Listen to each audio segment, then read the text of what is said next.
नमस्ते, मैं डॉक्टर सौरभ जोशी हूँ और हम कुछ ही देर पहले ओपीडी में मिले थे। आप मुझसे या फिर मेरे कंसल्टेंट टीम के साथ आपकी बातचीत हो चुकी है। कुछ सवाल ऐसे होते हैं जो हम घर जाने के बाद हमें पता चलता है कि ये तो पूछना ही भूल गया या फिर किसी कारण हम पूछ नहीं पाए। जो कॉमन सवाल है उनका मैं जवाब आपको पहले क्लैरिफ़ाई करना चाहता हूँ। सबसे कॉमन सवाल होता है, क्या ऑपरेशन के पहले मुझे सिगरेट रोकनी पड़ेगी या छोड़नी पड़ेगी?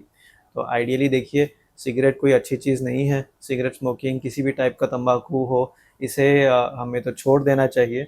पर ऑपरेशन की दृष्टि से अगर हम देखें तो एटलीस्ट 2-3 दिन पहले हमें सिगरेट या तंबाकू या किसी भी टाइप के टोबैको प्रोडक्ट का सेवन 2-3 दिन पहले रोक देना चाहिए ऑपरेशन के। क्या होता है कि इसमें जो निकोटीन होता है, इससे हमारी नसें ज़्यादा सेंसिटिव हो जाती हैं और जब हम कोई ऑपरेशन कर रहे हैं, जब सुई लगाते हैं, तो ये नस तुरंत ही सिकुड़ जाती है, जिसकी वजह से आपका ऑपरेशन थोड़ा डिफ़िकल्ट होता है और इसमें करने में थोड़ा ज़्यादा दर्द हो सकता है। रिकमेंडेड है कि अगर हो सके तो एटलीस्ट 2-3 डेज़ पहले, 2-3 दिन पहले आपको आपके जो है स्मोकिंग या निकोटीन के प्रोडक्ट्स का यूज़ बंद कर देना चाहिए। डेफ़िनेटली 24 घंटे पहले तो नहीं ही लेना चाहिए। ये कुछ चीज़ें ऐसे ऑब्वियस होती हैं जो किसी ने बताना नहीं चाहिए हमें, पर फिर भी पेशेंट होते हैं कि आपने तो बोला ही नहीं, इसीलिए आपने तो खाना मना किया था, इसीलिए कल मैं सुबह को उठ के एक सिगरेट पी के आया हूँ ऑपरेशन के लिए। तो वैसे तो बिल्कुल नहीं कीजिए। 24 घंटे पहले तो बिल्कुल ही बंद है, पर आइडियली 2 से 3 दिन पहले हमें बंद कर देना चाहिए स्मोकिंग,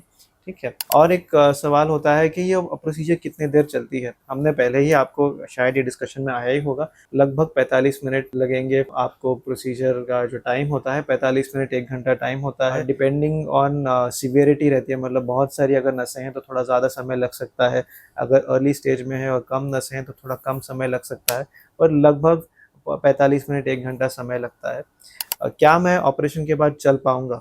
तो ये जो चलना-फिरना है, आप जिस स्टेट में हम रहते हैं, मतलब अगर आप नॉर्मली चल फिर सकते हो, तो ये ऑपरेशन के तुरंत बाद भी चलना-फिरना सेम ही होता है। अगर आपके पैर में घाव है और किसी कारण आप घाव की वजह से चल नहीं पाते, तो आप उसी स्टेट में रहते हो, आपको फिर असिस्टेंस लग सकता है। क्योंकि इस प्रोसीजर में पूरी बेहोशी की ज़रूरत नहीं पड़ती या फिर पीठ में सुई देके नीचे का भाग सुन्न करने की ज़रूरत नहीं पड़ती, तो आप प्रोसीजर होते ही चल के आते हैं।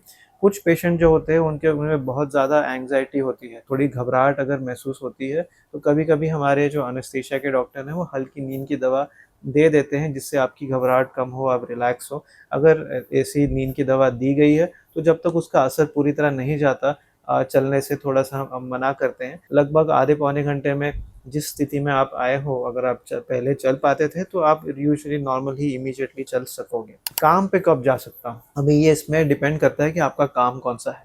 अगर ये बैठने वाला काम है, आप डेस्क जॉब पे हो, बैठ रहे हो, कंप्यूटर पे काम कर रहे हो या थोड़ा बहुत चल फिर रहे हो, तो ये तो आप तुरंत ही कर सकते हैं, क्योंकि इस प्रोसीजर में हमें कुछ कटिंग स्टिचिंग नहीं होता और आपको कुछ बेहोशी की ज़्यादा ज़रूरत भी नहीं होती। तो ये तुरंत अगले दिन या फिर अगर फ्राइडे को करें तो मंडे को काम पे जा सकते हैं। पर कुछ-कुछ प्रिकॉशन होते हैं जिससे हमें थोड़ा बचना है। बहुत ज़्यादा देर खड़े नहीं रहना है, बहुत ज़्यादा हेवी वेट नहीं लिफ्ट करना है। अगर आप खुद से ड्राइव करके जाते हो तो अगर आइडियली थोड़ा-सा हफ़्ते 10 दिन तक आप अगर किसी की मदद लें या फिर आप गाड़ी में पीछे बैठ के जा सकते हैं, पर खुद से ड्राइव करेंगे तो इमीडिएटली अभी ऑपरेशन हुआ है, कुछ दर्द वगैरह होगा तो रोक नहीं पाएँगे। तो ऐसे कुछ-कुछ ऑब्वियस प्रिकॉशंस हैं जो आप ले सकते हैं, पर वैसे नॉर्मल सिटिंग डाउन एक्टिविटी आप 1-2 दिन में शुरू कर सकते हैं। अगर आपका काम बहुत ज़्यादा खड़े रहने का है, बहुत ज़्यादा वेट लिफ्टिंग वाला है या भाग-दौड़ वाला है, तो एटलीस्ट एक 8-10 दिन, 15 दिन थोड़ा वेट कीजिए।